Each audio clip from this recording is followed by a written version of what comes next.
వైశాలి గారు, భరత్ నేరం చేయలేదు అని నిరూపించడానికి కావలసిన సాక్ష్యాలేవో తీసుకొస్తానన్నారు కదా, తీసుకొచ్చారా? లేదు యువర్ ఆనర్, అలాంటి సాక్ష్యాలు నాకేమీ దొరకలేదు. యువర్ ఆనర్, ఇప్పటికే వైశాలి గారికి చాలా అవకాశాలు ఇచ్చారు. ఇంకా తీర్పుని రిజర్వ్ చేయడం వల్ల కోర్టు సమయం వృధా అవుతుందే తప్ప మరే ఉపయోగం లేదు. అంతకుముందు వైశాలి గారిచ్చిన సాక్ష్యాల్ని ఆధారంగా చేసుకుని ముద్దాయి భరత్ నేరం చేశాడని రుజువైంది. మరొకసారి ఆ సాక్ష్యాలనే పరిశీలించి ముద్దాయి భరత్ని నిందితుడిగా గుర్తించి అతనికి తగిన శిక్ష విధించాల్సిందిగా కోర్టు వారిని కోరుతున్నాను యువర్ ఆనర్.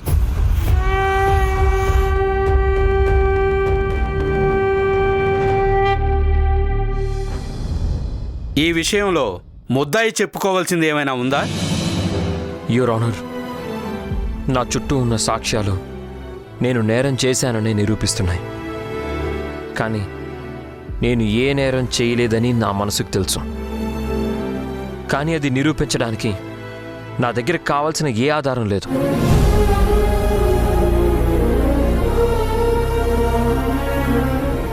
నేను కేవలం నా స్నేహితుడికి సహాయం చేద్దామని ఈ ఊరొచ్చాను. నిజం చెప్తే వాళ్ళమ్మగారి ప్రాణాలకి ప్రమాదం అని నా భార్యని కౌశిక్ భార్యగా నటించమని చెప్పాను. కానీ స్నేహధర్మం కోసం నేను చేసిన సహాయమే నా మెడకి చుట్టుకుంటుందని నేను ఆ రోజు ఊహించలేదు.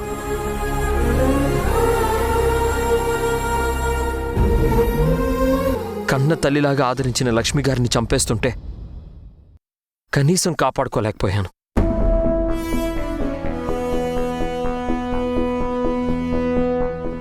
నా కళ్ళ ముందే ఆవిడ్ని అక్కడ ఎవరో పొడి చేసి వెళ్ళిపోయినా ఆవిడ్ని కాపాడుకునే ప్రయత్నంలో ఆ కత్తి తీశాను.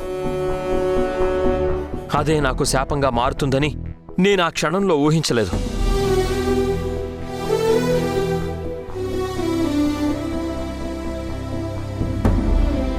నేను ఆవిడ్ని కాపాడుకోవడానికి ప్రయత్నించినప్పుడు అక్కడ పడిన వేలు ముద్రలే నా మెడకి ఉరితాళ్లా మారతాయని నేను ఆ క్షణంలో ఊహించలేదు.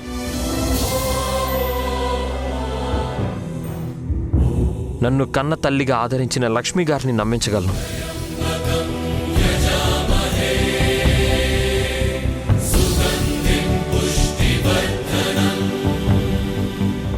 మీరు ఏ శిక్ష విధించినా దాన్ని అంగీకరించడానికి నేను సిద్ధంగా ఉన్నాను. కానీ నాదొక చిన్న రిక్వెస్ట్ యువర్ ఆనర్.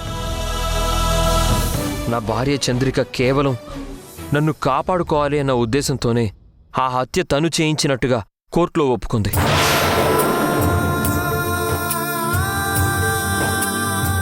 కానీ తను ఏ నేరం చేయలేదు. తను నేరం ఒప్పుకున్నా గాని అది నిరూపించుకోవడానికి సాక్ష్యాధారాలేవి కోర్టుకెవరూ సబ్మిట్ చేయలేకపోయారు.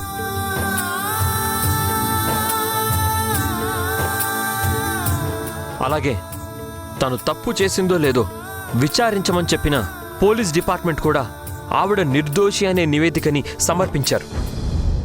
కాబట్టి ఈ కేసు నుంచి చంద్రికని నిర్దోషిగా విడుదల చేయవలసిందిగా కోరుకుంటున్నాను.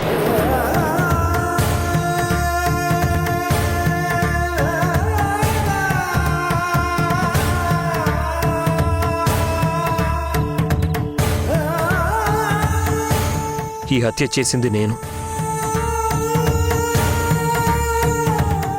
మీకు దొరికిన అన్ని సాక్ష్యాలు నేనే హంతకుణ్ణి అని నిరూపిస్తున్నాయి. కాబట్టి మీరు ఏ శిక్ష విధించాలి అనుకున్నా ఆ శిక్షని నాకు మాత్రమే విధించండి.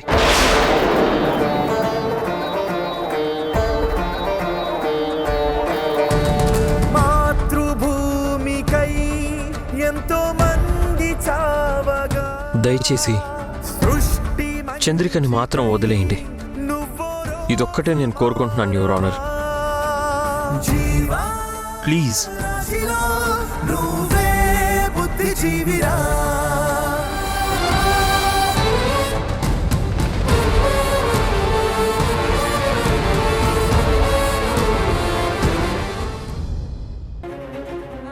మీ అమ్మ నాన్నని కాపాడుకోవటానికి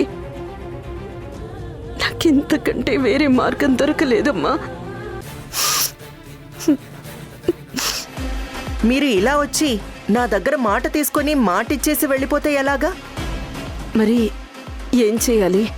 మీరు ఈ ప్రపోజల్కి ఒప్పుకుంటున్నట్టుగా నాకు ఒక పేపర్ మీద సంతకం చేసివ్వండి. ఇది మన ఇద్దరి మధ్య ఉండే బాండ్. అంటే నా మాట మీద నీకు నమ్మకం లేదా రుద్రాణి?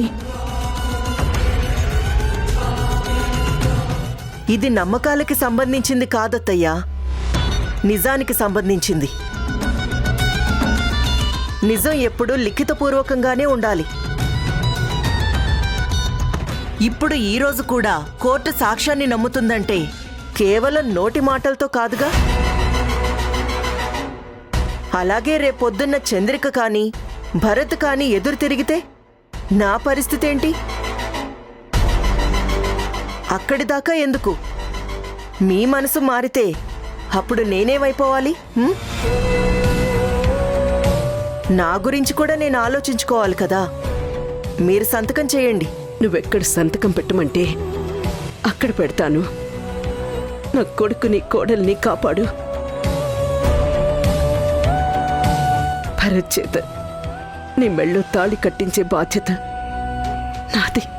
నాకు భరత్ చేత్తో తాళి కట్టించడం ఒక్కటే కాదు,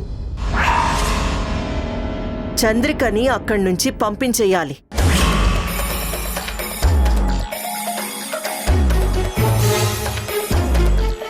ఆ బాధ్యత కూడా మీదే.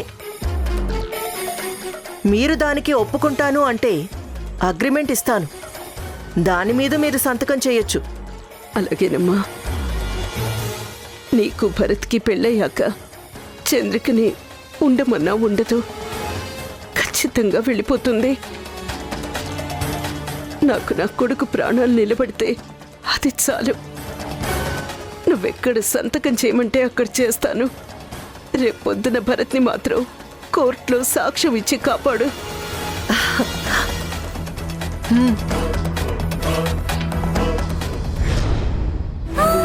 నాకింతకంటే వేరే మార్గం దొరకలేదు తల్లి.